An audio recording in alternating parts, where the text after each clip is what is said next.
WBNE. Hello and welcome to episode 88, all about The Hobbit, Chapter 2, Roast Mutton, being the 88th part of That's What I'm Tolkien About.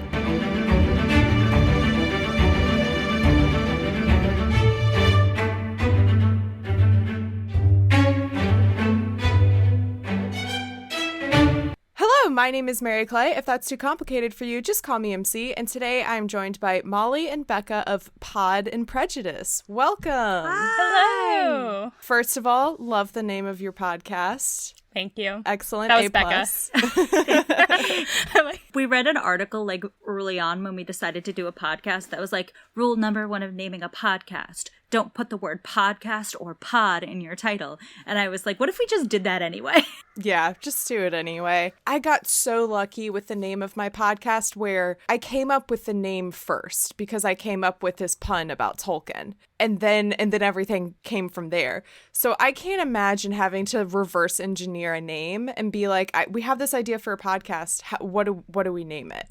Because the name is almost everything when you're trying to like get people to listen. So I feel like Pod and Prejudice, I think that's an exception to the don't put podcast in the name rule, because it's like also a pun and people love puns. People love puns. It works. Yeah. So listeners, I stumbled across the Pod and Prejudice Instagram account one day and I was like, oh, it looks like they're doing kind of a similar idea for what I'm doing with Lord of the Rings, where someone is experiencing this work for the first time. And I was like, oh, let me reach out and see if they're at all interested in The Hobbit or Lord of the Rings or anything. Turns out they are. So why don't you guys tell me a little bit about your podcast, and then also what is your history or whatever with Lord of the Rings or The Hobbit? Like, how did you come to find it? So our podcast is, as Mary Clay said, Pod and Prejudice. I had never read any Jane Austen before, and Becca loves Jane Austen. The correct term I think we've used is Jane Austen stan.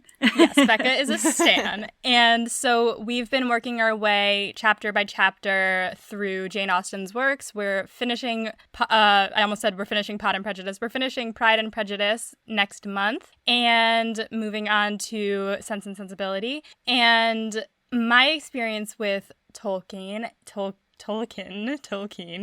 It's okay. I know I say it wrong. It's technically Tolkien, but I say it wrong. It's fine. It's fine. He has a complicated name. My experience with him is I've seen the Lord of the Rings movies. However, I don't remember what happens in them. And then during this quarantine, I have read the Lord of the Rings books. And despite also having just read them, I don't think it really stuck.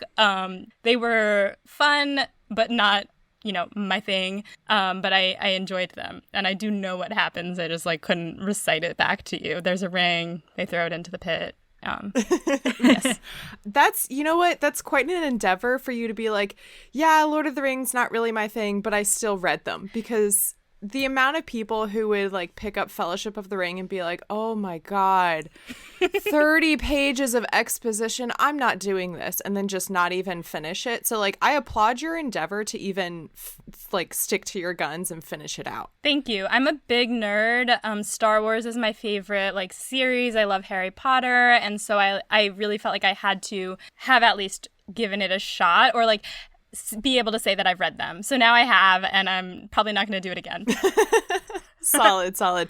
And Molly and I are in the same boat, listeners, because she has read Lord of the Rings, but she has only read thus far into The Hobbit. And then Becca, what's your story? What's your deal? Great. Hi, everyone. So my deal is the exact opposite. Along the way, I did read The Hobbit. It's a little bit of a shorter, lighter read than Lord of the Rings. I've never watched Lord of the Rings. I've never read Lord of the Rings. So when the pandemic first started last year, I was like, this is it. This is when I'm going to... We started at the same time. Yeah, we started reading Lord of the Rings at the same time. I am halfway through Fellowship of the Ring. Yep. And I haven't finished. So that's fine. That makes sense. I've put it down and picked it up many times. Like Molly, I am also a huge nerd. Harry Potter, Star Wars. One project I actually did get through in quarantine was I watched all the Marvel films in a row. So impressive.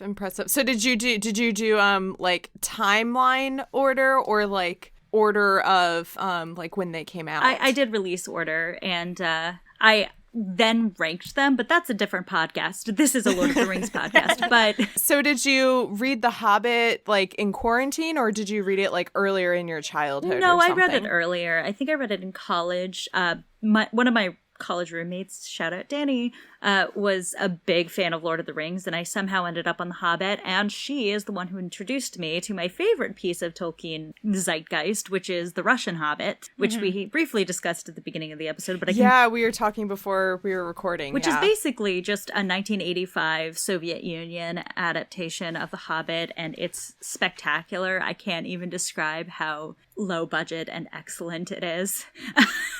So that's my experience with Lord of the Rings.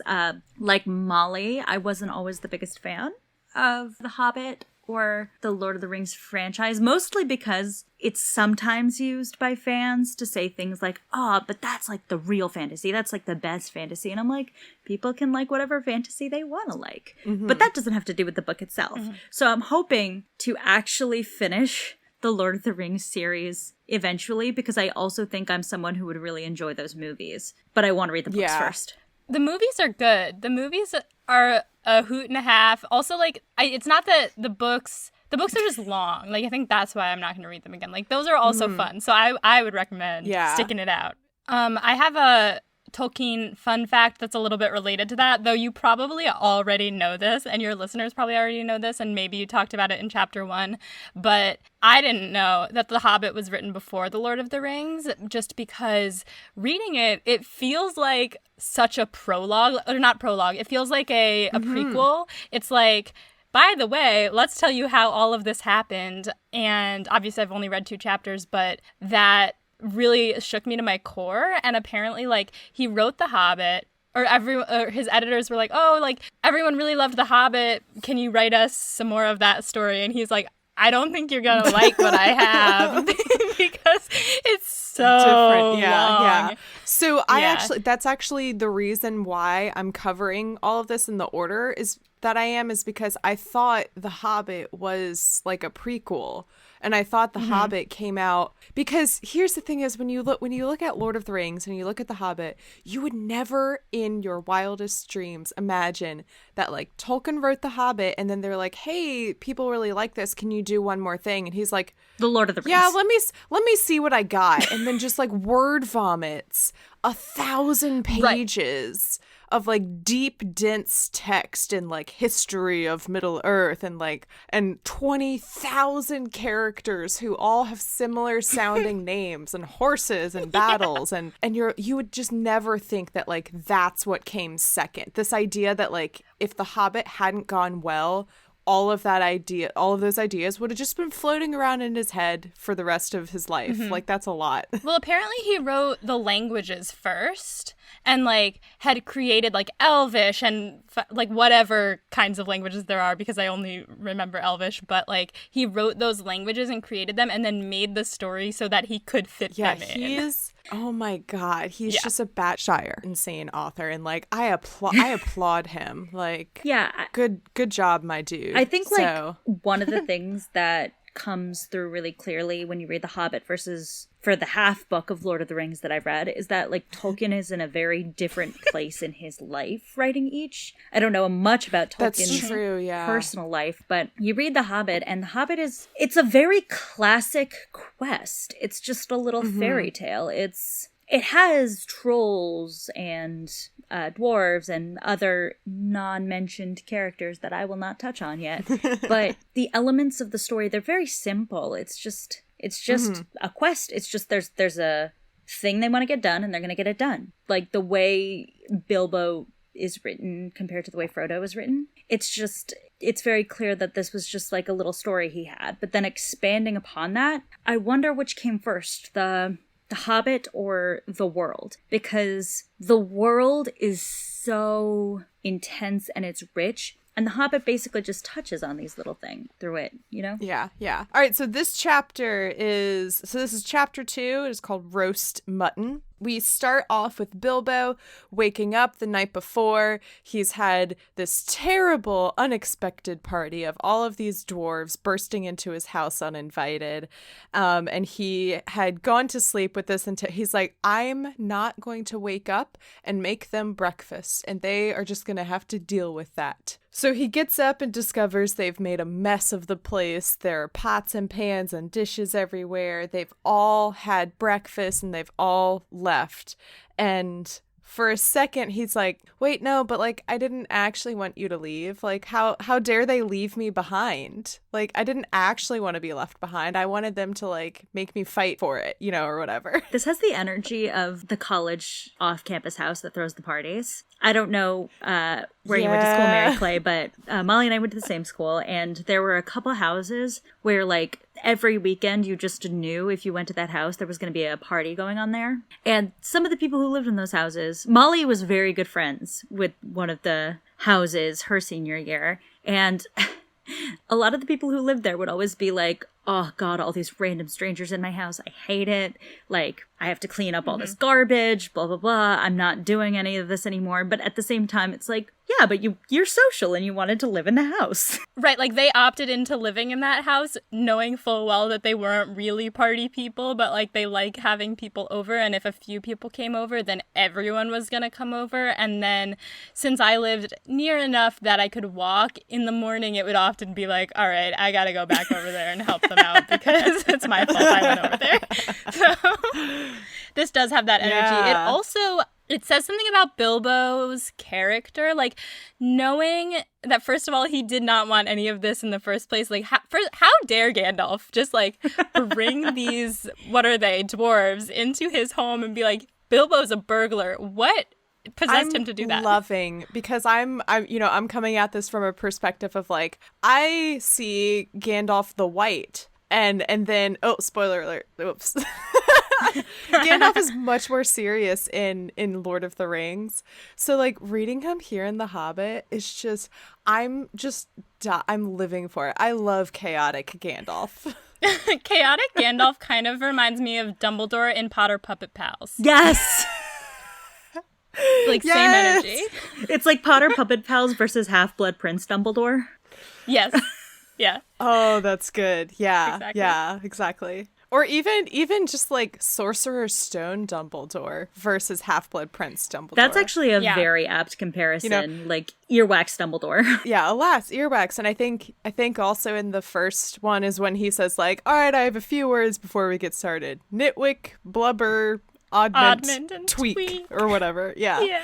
And I think if I remember correctly, there's like a line of narration or whatever. It's like, Harry thought this dude was crazy, but shrugged it off and kept eating anyway, or something like that. Yeah. I think there's like a moment, maybe I know Harry Potter too well, where Harry's like, is he mad? And Percy's like, are you kidding? He's a genius. But yeah, he's mad. Yeah, like he's a little loopy, but we love him anyway. Yeah, but Gandalf is just, I mean, he came in here and ruined Bilbo's life. I just don't know what Bilbo did to deserve this. He was just sitting there by himself. But then he gets, in the morning, he's like, wait a minute, that sounded kind of fun. What? No, but... Like, no, yeah. I couldn't. I'm thinking of this moment in Parks and Rec where the character Craig, played by Billy Eichner, is like, I'm so upset, I have to leave, like, no one follow me. And then he leaves, and then he's like, obviously I'm upset, someone follow me now. Yeah. And that's kind of what this feels like, where he's like, how dare they leave? How dare they leave me? And there's like, but like, I think I kind of actually wanted to go. What? Like, how dare they? How dare they leave? Yeah. Also, the dwarves, so rude. How dare, because the night before they cleaned up everything after dinner, and then he wakes up and there's this huge mess. And I'm like, seriously, you couldn't have at least put the dishes in the sink? Like, terrible. Like, just so mean. So Bilbo cleans up everything, and he's finally sitting down for second breakfast. I bring this up because when I was reading Lord of the Rings, I knew about like this legacy of second breakfast and this idea of like 11sies, afternoon tea, and like this extensive Hobbit meal schedule. But it never actually comes up in Lord of the Rings. Like there's never a moment where like it lists the Hobbit meal schedule. And I think that's more a movie thing than anything. So I was kind of like, what's up with this huge reputation for second breakfast? It's like not even brought up. So I guess it's more present here, I suppose. But yeah, he's sitting down for second breakfast, and then Gandalf comes in and is like, what are you doing here? You're supposed to be meeting the dwarves in 15 minutes. We left you a note. And Bill was like, what?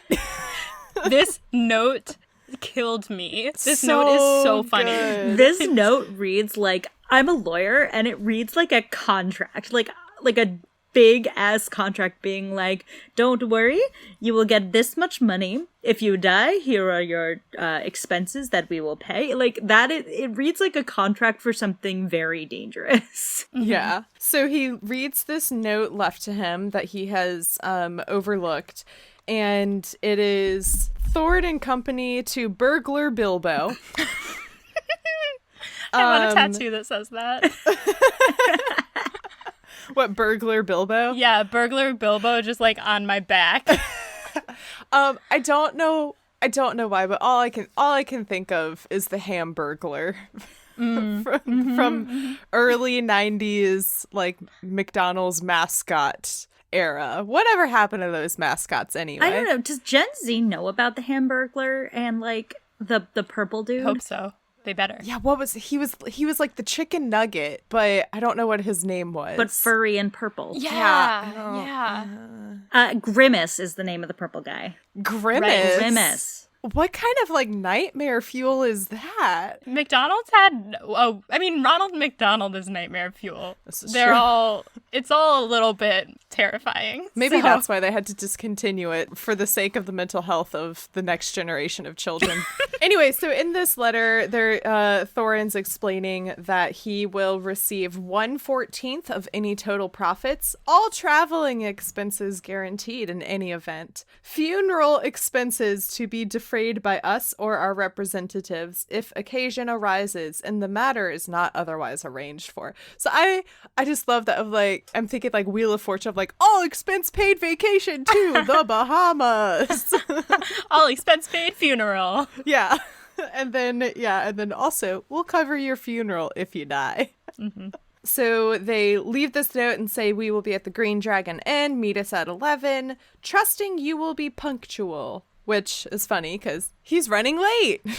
Yep. It's also funny just because, like, they've had no communication with him on this. So, like, the trusting you will be punctual is just, like, what I love is the chaos happening around Bilbo in a way he has no control over. And everyone else is acting like it's completely normal. Yeah. And also the fact that they start this letter by saying, for your hospitality, our sincerest thanks, and for your offer of professional assistance, our grateful acceptance. Like, you came here and told him what he was going to be doing. Yeah, he he's did not never offer. really, like, officially been like, yeah, this sounds great, I'll go with you. Right. And then I have a question about dwarves, and I think I thought of this later in the chapter, but I'm going to ask it now. In Lord of the Rings, isn't there, like, a thing where people kind of feel wary about dwarves or like don't like them? There's like some sort of like racism against dwarves going on in Lord of the Rings. Yeah, so that is the elves and dwarves have beef with each other. Okay. Because of some long like ancient history that I quite frankly can't remember, but it has something to do with someone took a piece of jewelry and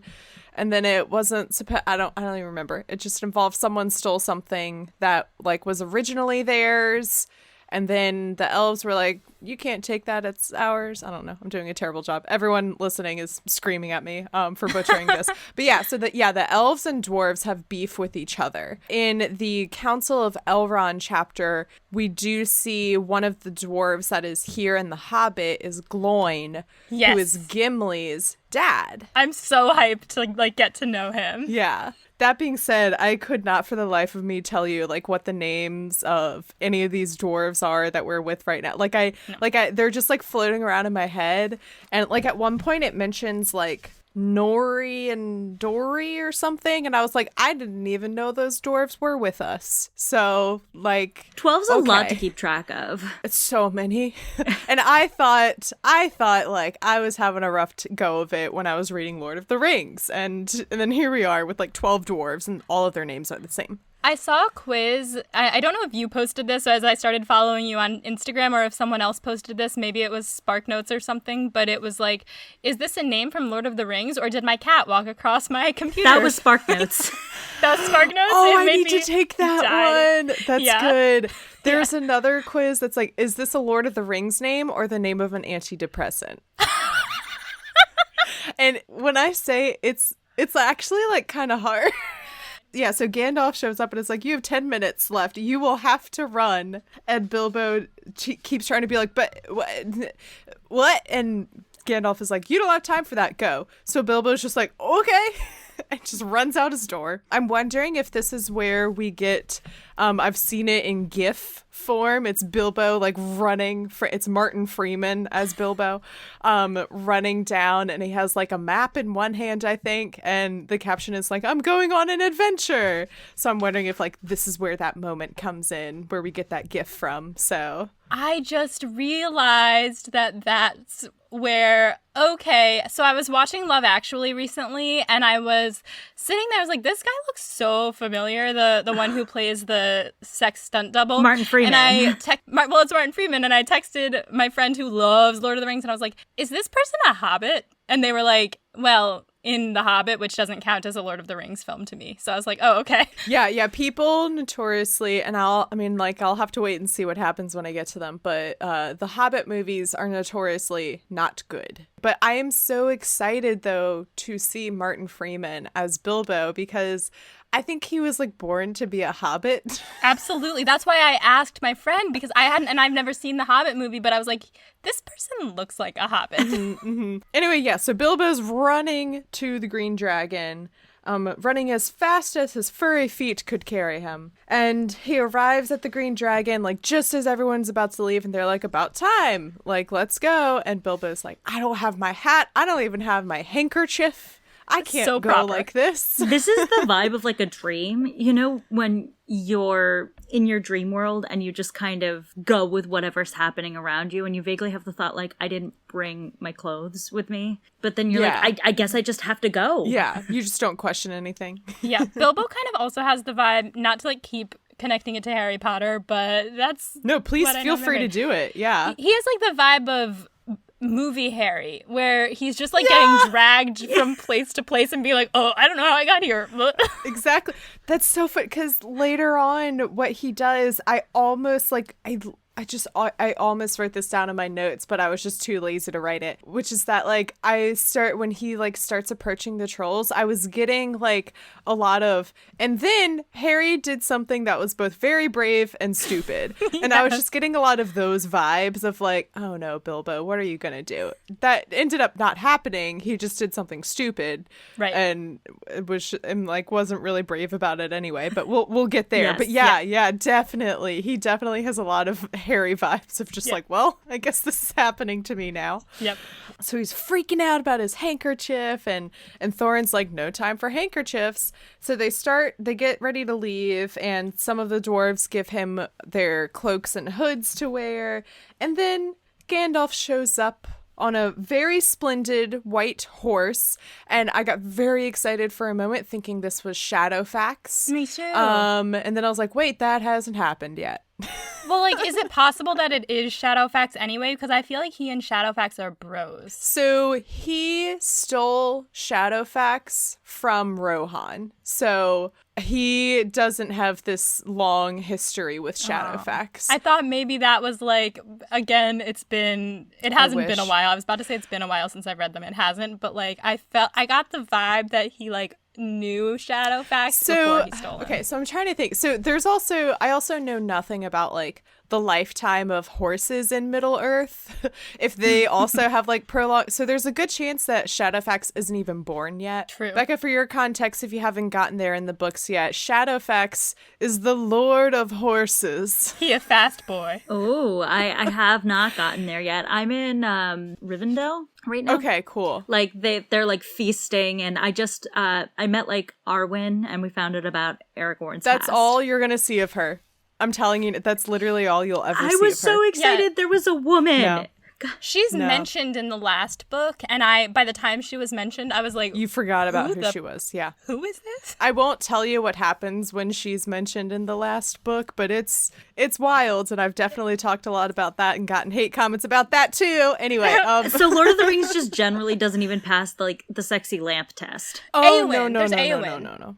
But there's Wait, hang on, wait. What's the sexy lamp test? So you've heard of the Bechdel test, right? Yes. If you fail the Bechdel test, you go to the next test, which is the sexy lamp test. It's the really bad test for a movie that is really without women. And the test is, if you have a movie and you can take a woman and replace her with a sexy lamp, and it doesn't change the plot of the movie, you do not pass the sexy lamp test. okay. Lord of the Rings does pass that Yeah, test. it does but pass it, because thankfully. there's Éowyn, who's an absolute badass. Yes, she deserves the world. We love Yeah. her. We stan her. What was I gonna say? Oh, we were talking about Shadowfax. Yeah. I don't know if technically he's even been born yet, but considering he's also the Lord of Horses, I don't know like what the magical lifespan is for Lords of Horses. So he could still be alive. I don't know. If I remember correctly, Gandalf, whenever he visits, and also, like, getting to see Gandalf the way he is in The Hobbit, it makes total sense, his reputation in The Lord of the Rings, which is that whenever he shows up, everyone is like, oh my god, you again? Can you just, like, leave us alone? Like, you ruin our lives every time you show up. Please stop doing this. Yeah. I can't deal with it anymore. So in his like travels, whenever he would visit Rohan, he apparently like, I don't know, forged some kind of connection with Shadowfax. And then after the thing happens with his character, he goes back to Rohan and steals Shadowfax, and Rohan is pissed about it because Rohan is like the land, like they're the horse people. They're an entire land of horse girls, and they love horses. And Gandalf stole their favorite, best horse. Anyway, so all that being said, Gandalf shows up on a horse that is not Shadowfax. This makes me laugh so much because when he was at Bilbo's house, he's like, you'll have to run. When he 100% could have been like, oh, it's okay, they're waiting for me too, we'll go together, like hop on my horse and we'll go. Yeah, Instead, he was like, I'm gonna make Bilbo freak out and it's gonna be hilarious when I show up later. I didn't even think about that. That's Yeah. what a Yeah, he's an ass. You can say it. Yeah, I was gonna say that. Yeah. I mean, I just love it though. It's great. It's this sort I of know. energy that he's like coming in there with Ashton Kutcher punked energy. Yeah. And all the dwarves are definitely in on it too. Like they knew that he was gonna be there, and Yeah, they're still waiting for Gandalf, yeah. And Yeah. they're just giving Bilbo this hard time for no reason. yeah, and also Gandalf packed up Bilbo's handkerchiefs and his weed and his pipe, and Yeah. like he could have given him a ride. The essentials. The essentials, yes, of course. They all set out. They are all, I want to note that they are all on horses or ponies of some kind. There was a part of me that really wanted Bilbo's pony to be Bill the Pony, but again, that's not physically possible because Bill the Pony likely hasn't been born yet, and also Bill the Pony lives in Bree, so it's fine. It's Yeah. fine. He's my favorite character, but it's same. fine. Him and Sam, their relationship is so pure. So, okay, yeah, so they don't stop as often for meals as Bilbo would have liked, but still he began to feel that adventures were not quite so bad after all. So we get this like little glimpse of Bilbo like starting to secretly like everything he's been so like bah humbug about. I mean, at this point, he's basically just been on a horse-led hike and had a couple meals. That being said, they haven't really done much adventuring yet. Yeah, they're basically on like a scenic route. It's pretty funny thinking about like this Bilbo who's like, I would rather not do much at all and like just kind of meander about and eat food, versus Lord of the Rings Bilbo who's like constantly won't shut up about his adventures. Yeah. He's like a changed man, which is it's really like not surprising to me, I guess, or shocking, but like I thought I was going to love Bilbo reading. I mean, not that I hate Bilbo here. He's just like different than I expected, because he is savage in Lord of the Rings. Absolutely. And I love him, and he's hilarious and just like unapologetic, and I just love him. So I was like, oh, this is going to be great. We're going to have a whole book of just like savage, dry sarcasm Bilbo, just not caring about what he's saying to people around him. And it's actually like quite the opposite of like Bilbo is just like very meager. So I'm assuming that like transformation will happen over time in the course of this book. But yeah, they've barely done any adventuring, but he's like, oh, this seems fun. So they start going through the Shire and like seeing people here and there, a farmer. And this is where I absolutely started fuming, and I had to put my book down because, so it says, then they came to lands where people spoke strangely and sang songs Bilbo had never heard before.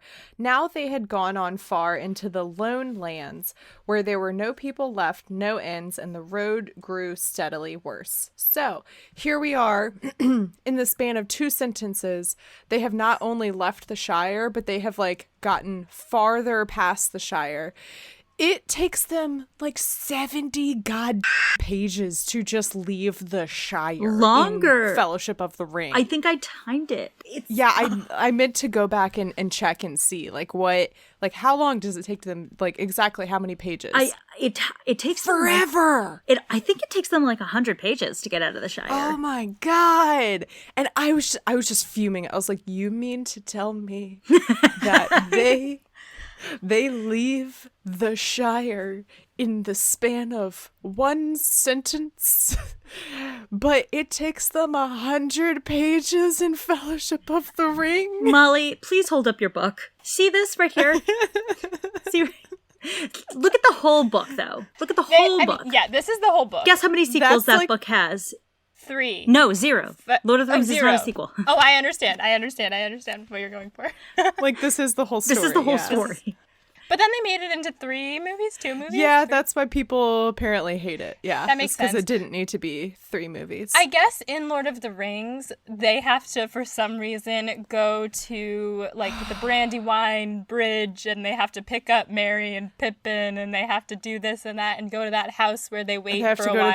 I was going to say they have to chill with Tom Bombadil for a little while, doing absolutely nothing. Oh, I love Tom Bombadil. But I love it anyway. I did not like Tom Bombadil. That's okay. That's okay. I know that's like a real blasphemous thing to say to people who are huge Lord of the Rings fans. No, because Tom Bombadil is very divisive. Because I haven't talked to a single person who's just like, oh yeah, I could really, like give or take him, whatever. The people either are like, I love Tom Bombadil, or people are like, I cannot stand him. I skip his chapters every time I reread it. What are we talking about? Tom Bombadil? I don't even remember. Anyway, yeah. So they leave the Shire, which is it's just so funny to me because like. Looking at like the pacing of The Hobbit, like I knew that The Hobbit was like paced differently from Lord of the Rings and that it was like a totally different vibe. Like I knew that. I didn't know it was like this different, like so different, to the point where I'm like, okay, so Tolkien, you had it in you to speed up the pacing a little bit. You just didn't want to. Yes. He just wanted to describe landscape to you for 100 pages while Frodo and Sam and Merry and Pippin run from Black Riders and hide out with Tom Bombadil. Like, he just didn't want to speed it up at all. Tolkien. Oh my God. Okay, so anyway, in the span of a paragraph, a whole month passes. because it's almost June. They left in early May. And now the adventuring has gotten not so fun anymore because now it's cold, it's dark. They're not stopping for food and rest as much. And Bilbo's getting kind of grumpy. They're all in bad moods. And they're looking around for where they could set up camp. And then it says, not until then did they notice that Gandalf was missing. So far, he had come all the way with them, never saying if he was in the adventure or merely keeping them company for a while. Gandalf Irish goodbyed them. He did. Gandalf also, keep in mind that this is a bunch of dwarves and a hobbit who are all like a little on the small side, and Gandalf is like 7 feet tall, and they just didn't realize that he disappeared. This part of the book just made me laugh so much because I'm like, Gandalf would. He would just leave. And I just also love the fact that he hasn't said like, oh yeah, I'm with you guys for this adventure. Let's go get this treasure back. Or, you know, like, no, I'm just gonna, I don't know, ride with you. He just, they have no idea what he's up to the whole time. And nobody's thought to ask either. Oh my god, Gandalf. Okay, yeah. So he Irish goodbyes them, and then they stop to set up camp, and then there's this whole thing with the river where like one of them almost a bunch of them almost drown, and then they lose their food and they're all soaking wet. There's this one line that says, Bilbo was sadly reflecting that adventures are not all pony rides in May sunshine. So earlier when he was like, he was beginning to quite like adventures, he was just going for a pony ride on a nice spring day. And then now he's like, never mind, I take it back. I think terrible. That can pretty much sum up all of the Lord of the Rings books, is that, yeah, adventures are not pony rides in May sunshine. And this moment also reminded me it's either in the Two Towers book or Return of the King book. I can't remember, but like Sam and Frodo have this talk about like they're having such a terrible time and they're just like depressed and terrible because they're like in Mordor and it's awful. And Sam says something like, you know, this is something that like you don't really think about when Bilbo is telling his fun stories. You don't think about like how terrible it is along the way. And like Bilbo's having like that moment right here. Yeah. And they see this light off in the distance and they all start arguing about what it is and who's gonna go see it and everything. I think someone says they're gonna go like investigate it or whatever, and someone says, after all, we've got a burglar with us, and off they went. And I was like, oh my god, they're gonna make Bilbo go check it out. Literally, why would they think that's a good idea? What has he done to make them think that he's a good burglar? They're going off of Gandalf's word. Yeah. But like, Gandalf is making it up. Yeah, they don't know that. That's the thing, is Gandalf, just what? Oh my god, what a sly little asshole. He truly is. Yeah, he was like, no, Bilbo's going to be a great burglar for us. And and this is something I talked about in the previous chapter too, is that like, I'm interested to see like, why exactly did Gandalf pick Bilbo? Like, what was it about Bilbo that Gandalf was like, yeah, this is going to be great. He's going to like, he has it in him to do this for us. Even though he's going to protest, he's going to love it. Because when Bilbo and Gandalf, like, when their characters meet up in chapter 1, Bilbo doesn't even recognize Gandalf and know him. Right. So it's not like, oh, they're old friends, they go way back, and Gandalf knows Bilbo better than Bilbo knows himself, and is like, no, Bilbo's gonna love. So, like, I'm interested to see, like, why did Gandalf decide that Bilbo was going to be the burglar for this journey? I have a question. In this part, when they're like speculating about the fire or the light that they see in the distance, they mention they don't know if anyone around here has even heard of the king. And I know that like the whole Lord of the Rings series is about returning the king to kingdom. So like, who's the king right now? That's what I think when Tolkien was writing this, it was a much more simplified version of Middle Earth. So because I was thinking, I was like, the king of what land? Like, what land are they in? Because it mentions earlier like the Lone Lands, and I'm like, I don't know where those are. We don't have like as detailed of a map as we do for the Lord of the Rings books. So like, I don't exactly know where they are, and I don't know like what king they're referring to.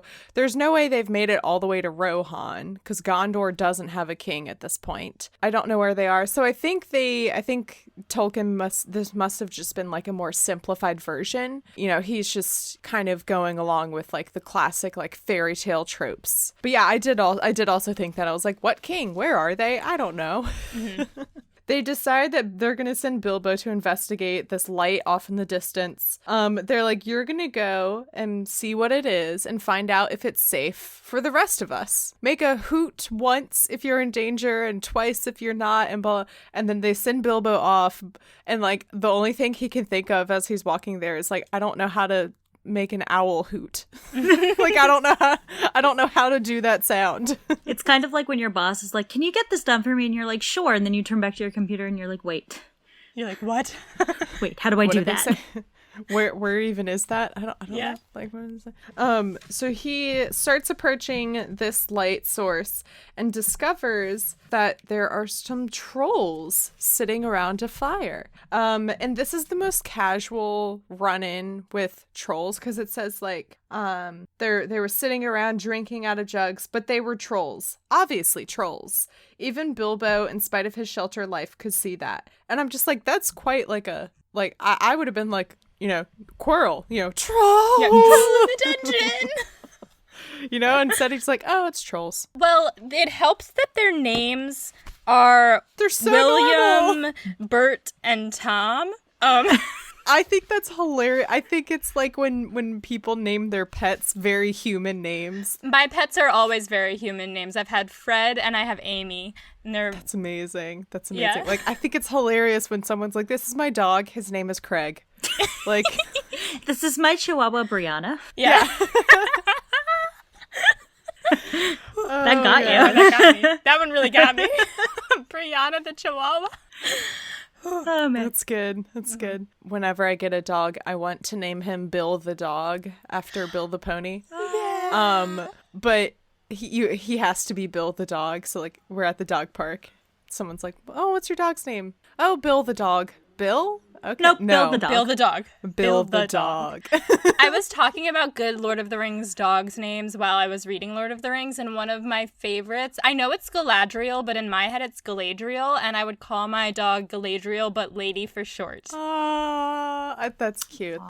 That's cute. So yeah, he sees their trolls, and they start conversing about, like, they're not happy with their meal, and we find out their names are William, Tom, and Bert. I just like the same universe where we have Bilbo, Eowyn. Frodo, Gloin. Yeah. Bert. Tom. William. Bilbo, this is what the moment I was talking about earlier, where Bilbo is thinking about like what he should do. He's like, and a part of him knew he should turn around and go back and tell the other dwarves what he saw. Another part of him thought that he could like sneak around and start pickpocketing. And so this is when I was like, oh no, he's about to do something stupid, isn't he? Mm-hmm. And so he goes to pickpocket one of them, and he's like super happy about it. He's like, I'm so good at this. And then immediately gets caught. because the purse can talk. Yes. Trolls' purses are the mischief, and this was no exception. "Who are you?" it squeaked as it left the pocket. And William turned round at once and grabbed Bilbo by the neck before he could duck behind the tree. So yeah, it's a talking purse. Mm-hmm. Great. Totally normal. Makes totally sense. Normal. Is this Checks like a out. commonly known thing? Because if it's not, then I get why Bilbo went for it. But also, his thought process is like, well, they think I'm a burglar. I might as well start burgling. Do some burgling, yeah. But then, I mean, if this book is told from Bilbo's perspective, which it appears to be, it's immediately after he takes the purse. It says, but trolls' purses are the mischief, which I guess means they can talk. And so, like, he does know that going in. I think maybe this was, like, hindsight that that like him as the narrator was putting in, of being like, but as we all know, trolls' purses are the mischief. But, like, obviously he didn't know that at the time. It was only after this incident that he learned. trolls' purses are the mischief. Actually, speaking of the narrator, a few times throughout this chapter, it just slips into first person, like, fully. I can't tell you why, blah, blah, blah, blah, blah. Is that Bilbo or is that Tolkien? I think at the time it was, like, Tolkien. Because granted, I don't know what happens at the end of this, but it's not until Lord of the Rings that we find out Bilbo is writing down his story. Right. And that he eventually writes a story called The Hobbit. So I think, like, for the purposes of, like, where we are in, like, real timeline of, like, when he was writing these and everything, I don't think he had this narrative idea planned out yet that, like, oh, Bilbo's going to be writing his story. So yeah, I think it's Tolkien. Mm-hmm. And so the trolls catch him and they're like, are there any more of you? And he says, yes, lots, said Bilbo before he remembered not to give his friends away. I'm like, oh my God, you're terrible at this. So silly.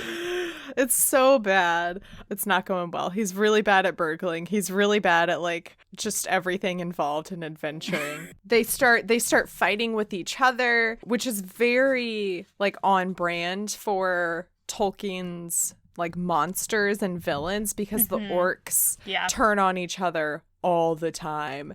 And that's usually how our characters get out of the tight spot that they're in with orcs, is the orcs will just start fighting with each other, and then, like, while that's happening, they sneak away. Right. So Bilbo, like, goes off and hides while they're fighting, and then the dwarves, this is what I don't get. So the dwarves come up. Bilbo is like, I'm just gonna let this happen. I don't know why he's not, unless, like, he had been knocked unconscious, but it doesn't say that. He doesn't, like, give a warning shout of, like, hey, there are trolls, you know. So the dwarves, for whatever reason, come up. The trolls decide they're gonna stand like in the shadows and hide, and then the dwarves come up and, like, investigate the fire one by one, and then the trolls put them into sacks and then, like, toss them away. And I'm like, okay, but then when the next dwarf comes up, how did he not see that happen to the previous dwarf, you know? Right. Also, these bags, that they're getting thrown over their head, I guess, like, later on it says they're tied up in the bags, but while they're describing this happening, they're just getting bags thrown over their heads, and it's like, oh, but then they're lying prostrate on the ground. Why can't they just boop? But then they get tied up, I guess. Yeah, I think they were maybe, like, bigger bags. So when he says, like, thrown over their head, maybe it goes over, like, their middle part of their body, and then I'm imagining that, like, they cinch the bags, like, at their waist, so it's just their legs poking out or something. I don't know. Yeah, but, like, couldn't they still run? Even if they're blindly running, they're still running. Yeah, so, like, this is where I'm kind of led to believe that maybe the dwarves aren't very smart. Yeah, I was getting that vibe. For sure.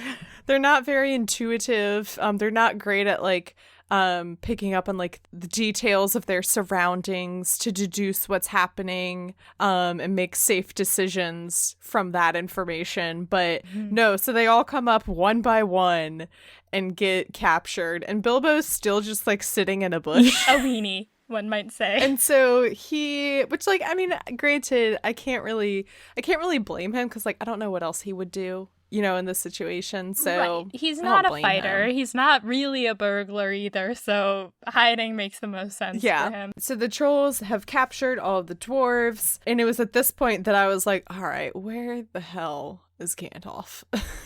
Where did he go? What's he up to? And then he does show up again. It says it was just then that Gandalf came back, but no one saw him. So Gandalf hides in the woods, and all of the trolls start fighting about, like, what way best to eat the dwarves and skin them and cook them. And Gandalf keeps, like, doing he reminds me of Puck from A Midsummer Night's Dream. Yes. Oh, God, because that was loud. he's like throwing his voice and, like, tricking them into thinking that, like, one of the trolls is saying, like, oh, let's skin them alive. Then they start fighting over that, and they're like, wait, I didn't say that. And they're like, yeah, you did. We heard you say it. And, like, every time he suggests something, they're like, it's like, and so they argued and then decided it would be best if they sat on the dwarves and squashed them. And I'm like, Gandalf, you keep making this worse. Mm-hmm. Also, like, how is that a way to cook somebody? I don't know. They just want to kill them for later when they decide to cook them. No. They're planning on smushing them into jam. Oh, yeah, it does say that, doesn't it? Like they're mortar and pestling them, basically. With their into a butts. pesto. With their butts. Maybe they want it for a nice aioli on a sandwich. Yeah, dwarf aioli.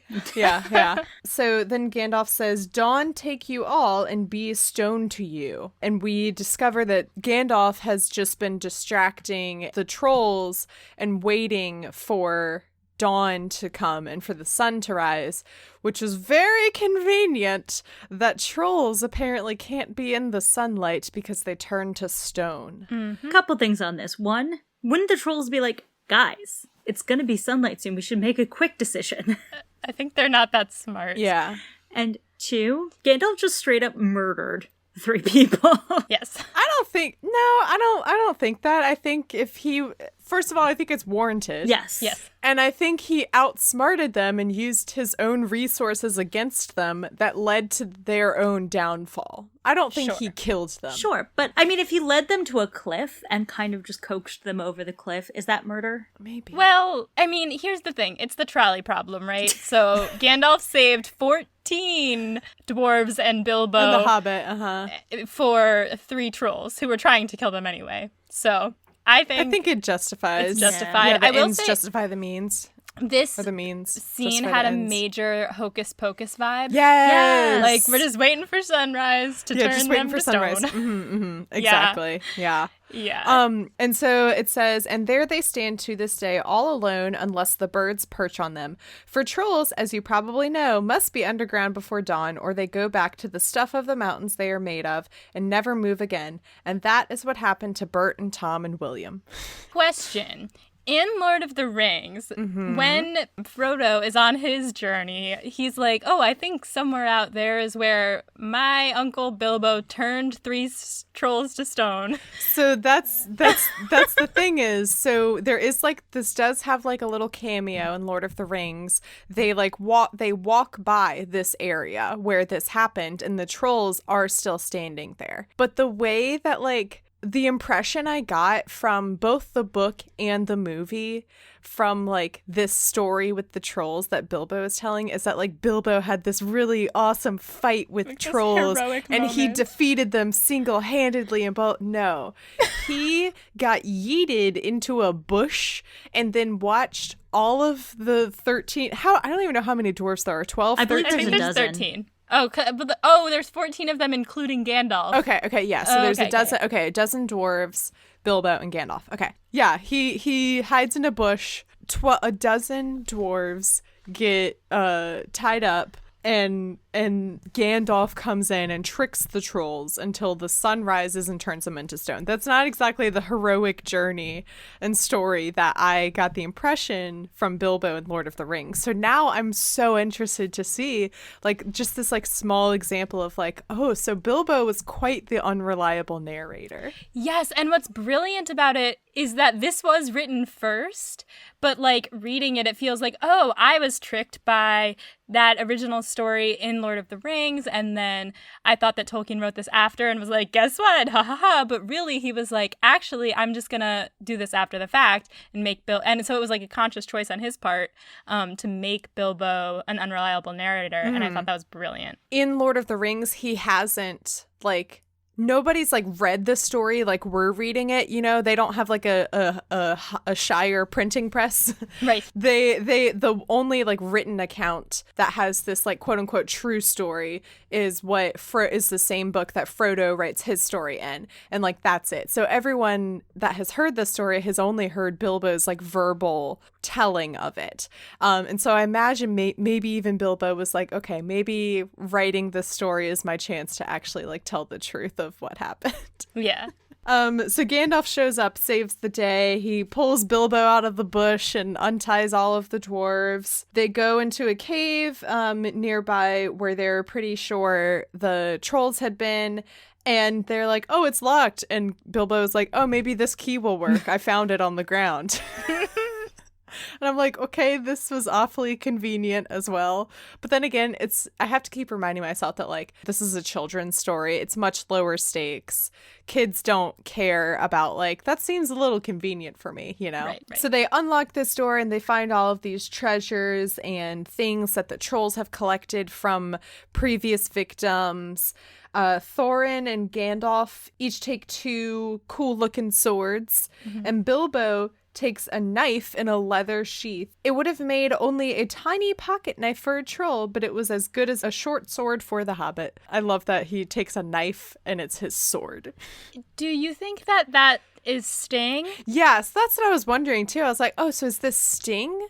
And if it is, like, does that mean that, like, he named it Sting? Because I was under the impression that, like, someone gave him this sword and was like, this is Sting. It has been passed down from Hobbit to Hobbit, you know? I think Bilbo named it Sting. So I like this idea that he named it Sting.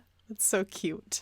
Yeah. Yeah, so I think unless he, like, is gifted another sword later on, I think this might be Sting. Yeah. Mm-hmm.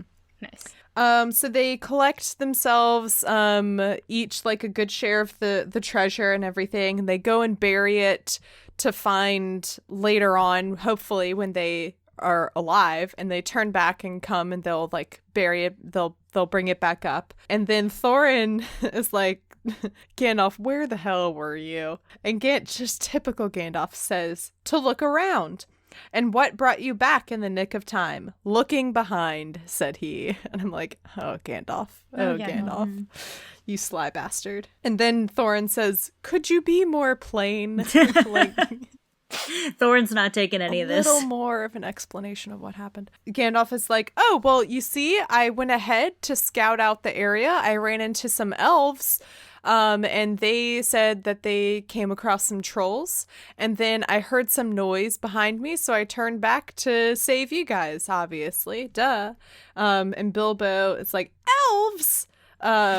And they mentioned that, like, they'll probably go towards Rivendell. Did they even say They Rivendell? do. They say they're going to see Rivendell in a few days' time. And my question then is, Gandalf is really going to bring 12 dwarves into Rivendell? That's true. I didn't think about that. Yeah, that's true. They're going to be pissed. Well, I guess that's going to happen. Yeah.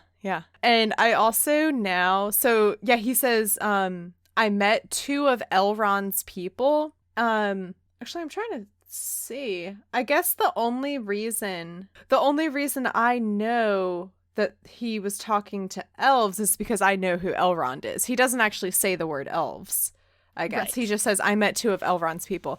Anyway, I had this, like, knee-jerk reaction against just seeing the word Elrond now because I've seen the movies because of Hugo Weaving and like what, and also like how they made Elrond's character in the movie, like, really terrible, and he kind of, like, gaslights Arwen and is like, how dare you be in love with this mortal man? Don't you love me, your dad?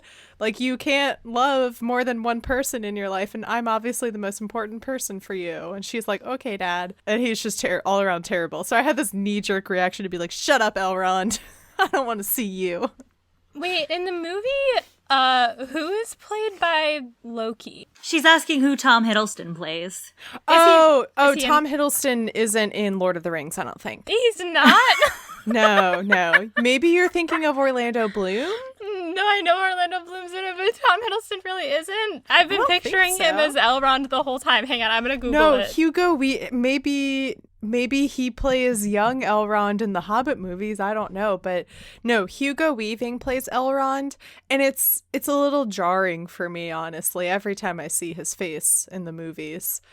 His forehead is just so big. Oh, you know what? Who did I just say was in it? Tom Hiddleston. Were you thinking of Benedict Cumberbatch, maybe? I'm trying to think of, like, who are all these other, like, British actors who are, like, kind of lean and skinny men? Yeah, they all have that sort of, like, troubled look. I was picturing Elrond, and I thought they kind of... Oh, look! Pinterest.com. Imagine Tom Hiddleston as an elf in Lord of the Rings Pinterest board. So I'm not completely off base. You're not completely crazy. There is one person on the internet who agrees with you. Thank you, person on the internet. I don't know. I would much rather see... I think Tom Hiddleston... I think he's too young to be Elrond, because Elrond is an older elf. So I think he would have been too young to be Elrond, but I would gladly take him over Hugo Weaving. So so that's how the chapter ends, as they are I'm trying to think what else happens. They're just kind of like, oh yeah, we're gonna be in Rivendell soon, and yeah, Gandalf says, yeah, immediately I had a feeling I was wanted back. Looking behind, I saw a fire in the distance and made for it. So now you know. Please be more careful next time, or we shall never get anywhere. Thank you, said Thorin. The end. Which he shouldn't be. He should have been like, you shouldn't have left us in the first place, you idiot. But fine. Right? Anyway, so that's how the chapter ends. Was there anything that I like glossed over, or something else you wanted to bring up? There was one moment when the trolls were fighting with each other where one of them said to the other, "You're a booby," and I laughed out loud. I did too. I was like, what a funny thing to put in. Just like, what a random funny word. You're a booby. Booby yourself. Yeah. And it made me think of Drake and Josh, and how Megan is just always calling Drake and Josh boobs. Yep. Yes, that was a very important detail. Thank you so much for bringing that to my attention. I'm so sorry to have glossed over it. You're so welcome. I'm just here to bring up the important literary devices that were employed. So. Well, that will bring us to the end of this episode. Thank you guys so much for coming on. Where can people find you on the internet? You can listen to our podcast, Pod and Prejudice, anywhere you get your podcasts. That includes Spotify, Apple Music, iHeartRadio. You can also find us on podandprejudice.com if you'd prefer to find it through our website. And you can follow us on social media everywhere at Pod and Prejudice. That's like Twitter, Instagram, etc., Facebook. Yeah, and thank you so much for having us. This was so much fun, and I might actually continue reading the book, maybe. Yeah, this one's so much easier to read than Lord of the Rings. So yeah, hopefully you do keep reading it. And Becca, I encourage you to keep reading Lord of the Rings. You are about to hit the Council of Elrond chapter. I'm going to warn you now. It's a doozy. So it's rough. I'm halfway through the Council of Elrond chapter. Oh, okay. That's where I stopped. Once you get through that chapter, it's the hump. Yeah. Once you get past that, like, that's kind of when, once again, just like talk about Tolkien's terrible pacing of Lord of the Rings. That's kind of like when the adventure like really kicks off, you know, because from there it's like, okay, we have 100 pages of like the adventure is kind of starting, and then like things kick into gear when they meet Strider, and then they have the Nazgul attack. Yeah, that's what happened. Exciting. I was like so hype. I was like, Strider / Aragorn is awesome, and hot. Then like he's hot. They were getting he's so hot. And then they were like going really far, and like there was a big intense battle, then it kind of died down again. And then it just, dies down for them to be in Rivendell. That's What I'm Talking About is a proud member of WB&E. You can learn more about the network by going to WB&E.org, where you will find all of our shows like Bacon and Eggs. Howdy, yokes. I'm Tyler Carlin. And I'm Ethan Edgehill. And we host Bacon and Eggs, a movie lovers podcast. It's the most roll your eyes, I've seen it before concept for a show. But with new hosts, I promise. Each week, we sit down together and watch a beloved movie. We start by looking at some critical and concrete points and let our conversation flow from there. We've covered all sorts of movies, from Jaws to Little Women. From the Lego Movie to the Lego Movie 2. From Marvel to Star Wars. From Back to the Future to Back to the Future Part 2. And tangents from our frustrations with fast food to discussing our fear of the mighty loon. So if you want a podcast that makes you laugh, download Bacon and Eggs, a movie lovers podcast. With new episodes available every Thursday, wherever you get your podcasts, and now on WBNE.org. Ghostbusters 2! My hope and dream was that you would say that. The cover art is by Graphite, aka Vaishon Brandon. You can support him on Instagram at graphite.vmb. You can get merch for That's What I'm Talking About by going to tpublic.com/user/talkingaboutpod or following the link in the episode description. And I see that some of the merch from the first batch of orders is starting to arrive. So if you have just gotten your merch, tag me in a picture of it. I want to see it. And you can tag me on social media at TolkienAboutPod. That is the handle for Twitter and Instagram. And you can also join the Facebook group, which is linked in the episode description. You can find me on Twitter at MCWatsUp and Instagram at MCTurndownForWhat. You can support the podcast by becoming a patron. Go to patreon.com/TolkienAboutPod to explore the different tiers and perks. You can join Discord for $3 a month, which I highly recommend doing because not only is our Discord amazing, but there are also extra things that happen in there that don't happen on social media. Like last week, I did a giveaway drawing for this extra copy of The Hobbit that I have. Long story short, I own 2 copies of The Hobbit that I technically didn't pay for, either of them. I don't know how this happened, but capitalism? ? Anyway, join our Discord for $3 a month, or you can become a sponsor like Mott's, who is literally the most amazing, wonderful person in our Discord. No offense to everyone else in our Discord, but I think they would also agree with me that Mott's is amazing, and I am so thankful to have him as a sponsor for That's What I'm Talking About. And as always, if you like what you're listening to, please rate and review. Yeah, so do you guys have any parting words for the audience? Booby. Nitwit, Oddment, Blubber, and Tweak. And that's what I'm talking about.